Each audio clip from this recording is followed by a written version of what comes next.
السلام عليكم ورحمة الله وبركاته. الحمد لله رب العالمين. الصلاة والسلام على أشرف الأنبياء والمرسلين وعلى آله وأصحابه أجمعين. أما بعد، رب اشرح لي صدري ويسر لي أمري واحلل عقدة من لساني يفقه قولي. ബഹുമാനപ്പെട്ട ഉസ്താദുമാരെ, രക്ഷിതാക്കളെ, പ്രിയപ്പെട്ട കൂട്ടുകാരെ, ഇന്ന് ഞാൻ വിമർശനങ്ങളെ അതിജയിച്ച പ്രവാചകൻ എന്ന വിഷയത്തിൽ അല്പം സംസാരിക്കാനാണ് ഉദ്ദേശിക്കുന്നത്. അല്ലാഹു സുബ്ഹാനഹു വ തആല ഈ ലോകത്തിലേക്ക് ഏകദേശം 1.25 ലക്ഷത്തിൽ പരം പ്രവാചകന്മാരെയും നബിമാരെയും അയച്ചിട്ടുണ്ട്. അതിൽ തന്നെ 25 പ്രവാചകന്മാരുടെ ചരിത്രം ഖുർആനിൽ വിവരിച്ചതായി നമുക്ക് കാണാം. അവരിൽ തന്നെ ഉലുൽ അസ്മുകളായ 5 പ്രവാചകന്മാരുടെ ചരിത്രം ഖുർആനിൽ വിശദമായി കൊണ്ട് അല്ലാഹു സുബ്ഹാനഹു വ തആല പല സന്ദർഭങ്ങളിലും വിവരിച്ചിട്ടുണ്ട്. ഇവരെ ആരെയും ഇവരുടെ സമുദായങ്ങൾ നല്ല നിലയിൽ സ്വീകരിച്ചതായി നമുക്ക് ചരിത്രങ്ങളിൽ കാണാൻ സാധിക്കുകയില്ല. എല്ലാ നബിമാരും പല നിലക്കും വിമർശനങ്ങളെ സഹിച്ചവരും അതിജയിച്ചവരുമാണ്. ജീവിതത്തിൽ വിമർശനമില്ലാത്തവരായിക്കൊണ്ട് ആരും തന്നെ ഉണ്ടാവുകയില്ല. നല്ലത് ചെയ്താലും ആളുകൾ പറയും, മൗനം പാലിച്ചാലും പറയും. നന്മയിലൂടെ മുന്നോട്ട് വന്നാലും തിന്മയെ എതിർത്താലും വിമർശിക്കും.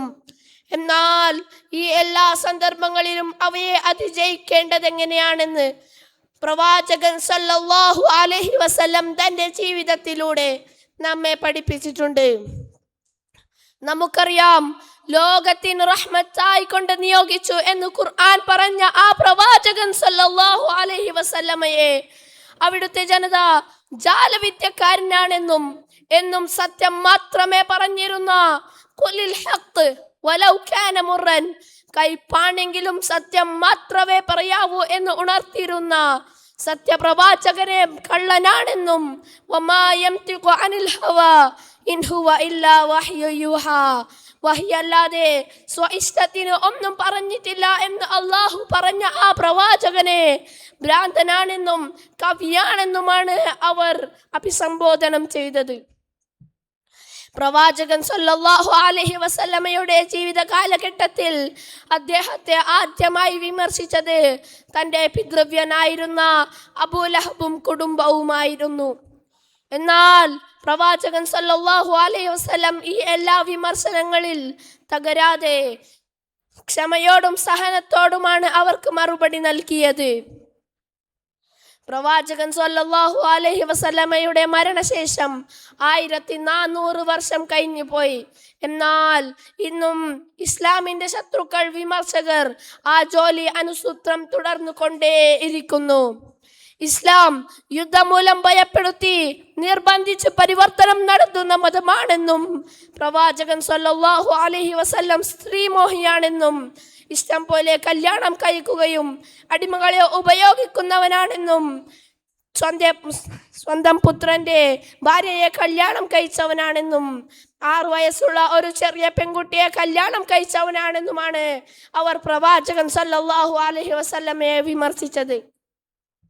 എന്നാൽ നമ്മുടെ പ്രവാചകൻ സല്ലല്ലാഹു അലൈഹി വസല്ലം അവരോട് പോരിന് പോകാതെ ശാന്തനായിക്കൊണ്ട് ദീനിന്റെ നിയമങ്ങൾ ജനങ്ങൾക്ക് പഠിപ്പിക്കലാണ് അല്ലാഹു സുബ്ഹാനഹു വ തആല ഇതിലൂടെ ഉദ്ദേശിക്കുന്നതെന്ന് പൂർണ്ണമായി വിശ്വസിക്കുകയും സന്തോഷത്തോടെ ജീവിതം മുന്നോട്ട് നയിക്കുകയുമാണ് ഉണ്ടായത്.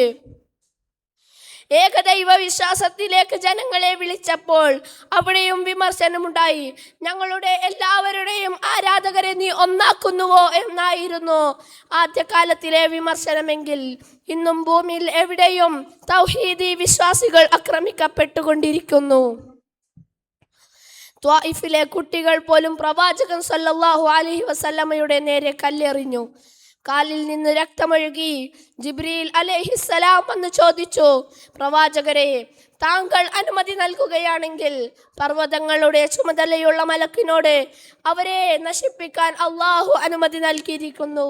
അപ്പോൾ പ്രവാചകൻ സല്ലല്ലാഹു അലൈഹി വസല്ലം പറഞ്ഞത്, ഇവരുടെ സന്താനങ്ങളിൽ നിന്ന് അല്ലാഹുവിനെ മാത്രം ആരാധിക്കുന്ന ഒരു സമൂഹം ഉണ്ടാകണമെന്നാണ് ഞാൻ ആഗ്രഹിക്കുന്നത്. ഇതാണ് സഹോദരങ്ങളെ നേതൃശൈലി, ഇതാണ് കരുത്ത്, ഇതാണ് ക്ഷമ. അതുമാത്രമല്ല, എന്നും തൻ്റെ നേരെ മാലിന്യം എറിഞ്ഞിരുന്ന ഒരു സ്ത്രീയെ കാണാതായപ്പോൾ അവർ സുഖമായിട്ടുണ്ടോ എന്നായിരുന്നു പ്രവാചകൻ സല്ലല്ലാഹു അലൈഹി വസല്ലം ചോദിച്ചത്. ഇന്ന് ഇസ്ലാമിൻ്റെ ഓരോ നിയമങ്ങളും വിമർശിക്കപ്പെട്ടുകൊണ്ടിരിക്കുന്നു. ഹിജാബ് ധരിച്ചാൽ പ്രശ്നം, താടി വളർത്തിയാൽ പ്രശ്നം, നന്മയിലൂടെ മുന്നോട്ട് വന്നാലും സ്വഭാവം നന്നാക്കിയാലും ഒരു കുത്തുവാക്ക് കേൾക്കാതിരിക്കില്ല. എന്നാൽ നമ്മുടെ പ്രവാചകൻ സല്ലല്ലാഹു അലൈഹി വസല്ലമയെ ലോകം വിമർശിച്ചു. അദ്ദേഹം തളർന്നില്ല, വഴിമാറിയില്ല. പകരം അവിടെ പ്രകാശമാണുണ്ടായത്. ആ വെളിച്ചം എന്നും നമ്മുടെ ഹൃദയങ്ങളിൽ പ്രകാശിക്കണം. പ്രവാചകൻ സല്ലല്ലാഹു അലൈഹി വസല്ലമയുടെ പാതകളിൽ മുന്നേറാൻ അള്ളാഹു നമുക്ക് തൗഫീഖ് ചെയ്യട്ടെ. റബ്ബിൻ്റെ ദീനി പ്രബോധനങ്ങളിൽ വരുന്ന വിമർശനങ്ങളെ ക്ഷമയോടും സഹനത്തോടും എതിർക്കാനുള്ള കരുത്ത് അള്ളാഹു നൽകട്ടെ എന്ന് പ്രാർത്ഥിച്ചുകൊണ്ട് ഞാൻ അവസാനിപ്പിക്കുന്നു. വആഖിറു ദഅ്വാന അനിൽ ഹംദുലില്ലാഹി റബ്ബിൽ ആലമീൻ. അസ്സലാമു അലൈക്കും വറഹ്മത്തുള്ളാഹി വബറകാതുഹു.